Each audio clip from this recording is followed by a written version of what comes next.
இன்னைக்கு நான் எந்த விஷயத்த பத்தி பேசப் போறேன் அப்படின்னா, ஹவ் டு டெவலப் பெர்சிவரன்ஸ் அதாவது வைராக்கியம். அத வைராக்கியம்னு எடுத்துக்கலாம். இல்ல விடாமுயற்சின்னு கூட சொல்லலாம். வைராக்கியம் அப்படின்றது என்ன சொல்லுவாங்க அப்படின்னா, வைராக்கியம் இருக்கிறவன் வந்து வையகத்தையே ஆள்வான். ஆளணும்னு நினைச்சாலும் அவனால முடியும் அப்படின்னு சொல்லுவாங்க இல்லையா? அதுதான் அதை வைராக்கியம் அப்படின்றத என்னவா சொல்றாங்க அப்புட்ன்னா, அவங்க டிசைட் பண்ணியிருக்கிற ஒரு விஷயம் இருக்கு இல்லையா? ஏதாவது ஒரு கோலா இருக்கட்டும், இல்ல ஒரு விஷயத்த வந்து அவங்க செய்யணும் அப்படின்ற மாதிரிலாம் இருக்கும்ல. அத அவங்க அச்சீவ் பண்றது வரையும் அவங்க ஓய மாட்டாங்க அப்படின்ற மாரி சொல்றது தான் வைராக்கியம் அப்படின்னு சொல்லுவாங்க. ஃபேமஸா ஒரு குவாட்டுமே அப்துல் கலாம் ஐயா சொல்லியிருப்பாங்க. அ "உன்னால் முடியும் வரை முயற்சி செய்" அப்படின்ட்டு. அந்த "உன்னால் முடியும் வரை" அப்படின்றது வந்து உங்களால எந்த அளவுக்கு முடியுமோ அது கிடையாது. நீங்க நெனச்சது செஞ்சு முடிக்கணும். அதுவரையா ட்ரை பண்ணணும் அப்படின்றது சொல்லுவாங்க. அது கரெக்ட்டா சொல்லணும் அப்புட்ன்னா, "முடியும் வரை முயற்சி செய். உன்னால் முடியும் வரை அல்ல, நீ நினைத்தது முடியும் வரை" அப்படின்ட்டு. ஸோ, அத்தகைய வைராக்கியத்த வந்து எந்த மாரிலாம் நம்ம டெவலப் பண்ணிக்கலாம் அப்படின்றத பத்தி தான் இதுல பேசப் போறோம். அதுல முதலாவதா இருக்கிற விஷயம் என்ன அப்படின்னா, கோல்ஸ். அதாவது நாம நமக்காக செட் பண்ணிக்கிற சின்ன சின்ன இலக்குகளா இருக்கட்டும். அது ஃபர்ஸ்ட்டு வந்து நம்ம ஆரம்பிக்கிறது வந்து சின்ன இலக்குகளா இருக்கணும். எடுத்ததுமே நம்ம பெரியதா ஒரு விஷயத்த நம்ம டிசைட் பண்ணிட்டு, அத நம்ம சாதிக்கணும் அப்டின்னு நெனச்சோம் அப்புட்ன்னா, இடையிலேயே அதோட அந்த பெரிய அளவு அப்புட்ன்றத நெனச்சு ரொம்ப கஷ்டமா இருக்கு அப்படின்னு நெனச்சு நம்ம சோர்ந்து போறதுக்கு வாய்ப்பு இருக்கு. ஸோ அத விட்டுட்டு, சின்ன சின்னதா நம்ம வந்து நம்மளோட இலக்குகள செட் பண்ணிட்டு, அத வந்து அச்சீவ் பண்ணிக்கிட்டே போய்க்கிட்டே இருக்கணும். அதாவது பெருசா ஒரு 1000 பக்கம் இருக்கிற ஒரு புக்க முடிக்கணும் அப்புட்ன்னா, நான் ஒரே நாள்ல உட்காந்து முடிப்பேன் அப்டின்ட்டு டிசைட் பண்றத விட, டெய்லி ஒரு 100 பக்கம், இல்ல டெய்லி 50 பக்கம் அப்படின்ற மாரி உங்களால முடிஞ்ச அளவு நீங்க செட் பண்ணிட்டு, அதுக்கப்புறம் அப்படியே கொஞ்சம் கொஞ்சமா முன்னேறி போறீங்க அப்படின்ற பட்சத்துல, உங்களால முடியும் அப்படின்ற ஒரு உணர்வு உங்களுக்கே வரும். ஒவ்வொரு நாளும் அந்த பக்கங்களோட எண்ணிக்கையை கூட்டிக்கிட்டே போறது மூலமா, உங்களோட வைராக்கியம் அப்படின்றது வந்து கொஞ்சம் கொஞ்சமா மெருகேறி, காலத்துக்கும் உங்களோட மனசுல இருக்கிற ஒரு விஷயமா மாறும். ஸோ, கோல்ஸ் அப்படின்றத செட் பண்ணுங்க. ஃபர்ஸ்ட்டு சிறுசா இருக்கட்டும். போக போக அதோட அந்த கடினத்தன்மை, இல்ல அதோட அளவ வந்து அதிகரிச்சுக்கிட்டே போங்க. இது முதல் விஷயம். அடுத்ததா இருக்கிற விஷயம் என்ன அப்படின்னு பார்த்தோம் அப்புட்ன்னா, உங்களோட ஷெட்யூல். அதாவது ஹேபிட்ஸ்ன்னு கூட வச்சுக்கோங்களேன். நீங்க ஒருத்தத அச்சீவ் பண்ணணும் அப்படின்னு முடிவு பண்ணிட்டீங்க அப்படின்னா, அதுக்குன்னு நீங்க உங்களோட டெய்லி லைஃப்ல வந்து ஒரு குறிப்பிட்ட நேரத்த ஒதுக்கணும். அததான் நம்ம ஷெட்யூல் அப்படின்ட்டு சொல்றோம். அந்த ஷெட்யூல் வந்து எடுத்ததுமே ரொம்ப ஸ்ட்ரிக்ட்டா இருக்க வேண்டாம்.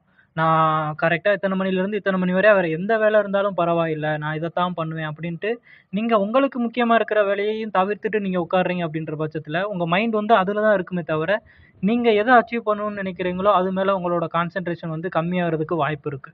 ஸோ, ஃபர்ஸ்ட்டு வந்து உங்களோட ஷெட்யூல் வந்து ரொம்ப கஷ்டமான ஒரு ஷெட்யூலா இல்லாம, ஆ ரொம்ப நீங்க எப்ப ஃப்ரீயா இருப்பீங்க அப்டின்ட்டு உங்களுக்கு தெரியும் இல்லையா? அப்ப நைட்டு தூங்க போறதுக்கு முன்னாடி ஒரு 1 மணி நேரம் நீங்க ஃப்ரீயா இருப்பீங்கன்னா, ஃபர்ஸ்ட்டு அத செட் பண்ணுங்க.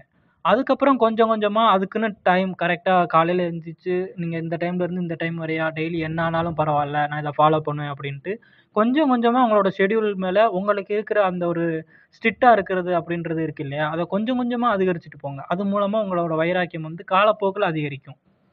அடுத்ததா உங்களோட வைராக்கியத்த ஒரு அதிகரிக்கக்கூடிய ஒரு விஷயமா என்ன இருக்கும் அப்புட்ன்னா, உங்களுக்கு நீங்களே குடுத்துக்கிற ஒரு பாராட்டா இருக்கட்டும், இல்ல ஒரு பரிசா கூட வச்சுக்கலாம்னு வச்சுக்கோங்களேன். ஏன்னா, மனுஷனா பிறந்த எல்லாருக்குமே அந்த மனம் அப்படின்றது வந்து பாராட்டுக்கோ, இல்ல ஒரு பரிசுக்கோ ஏங்கக்கூடிய ஒரு விஷயம் தான்.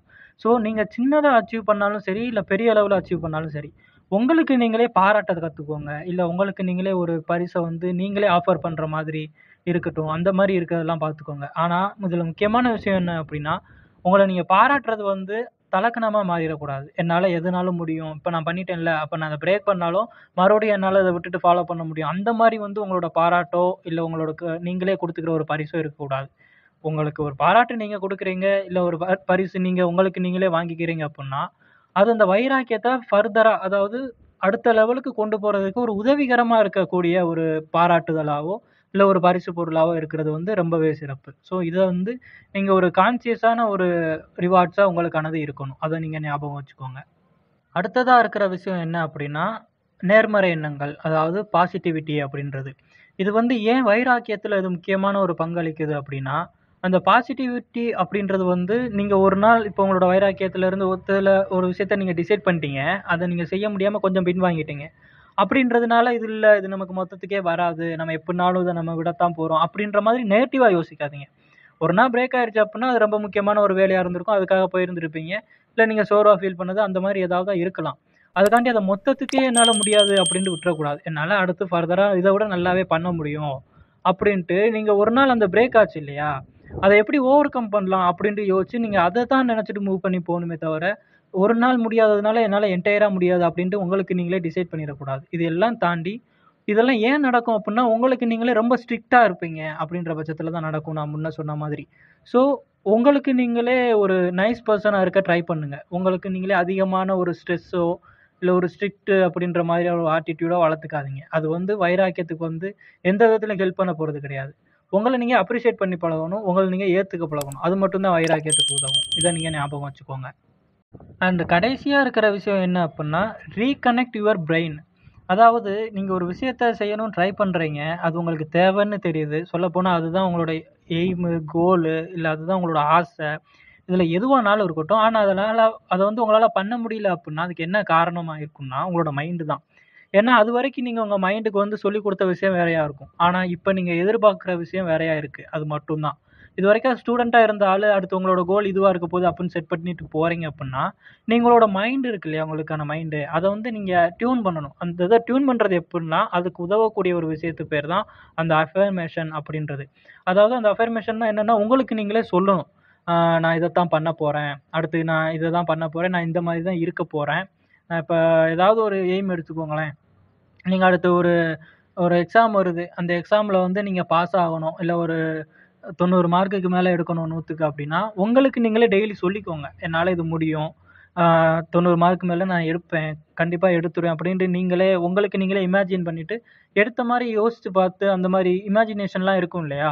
அதெல்லாம் நீங்க யூஸ் பண்ண ஆரம்பிக்கணும். அப்படி பண்றது மூலமா உங்களோட மைண்ட் வந்து அதுக்கேத்த மாரி உள்ள இருக்கிற நியூரான்ஸ் எல்லாமே ரீகனெக்ட் ஆகி உங்களோட ரியாலிட்டியே அது மாத்துற அளவுக்கு அதுல சக்தி இருக்கு. அத நீங்க தெரிஞ்சுட்டு, புரிஞ்சு நடந்துக்கோங்க. இது எல்லாம் பண்றது மூலமா உங்களோட வைராக்கியம் வந்து கண்டிப்பா அதிகரிக்கும்.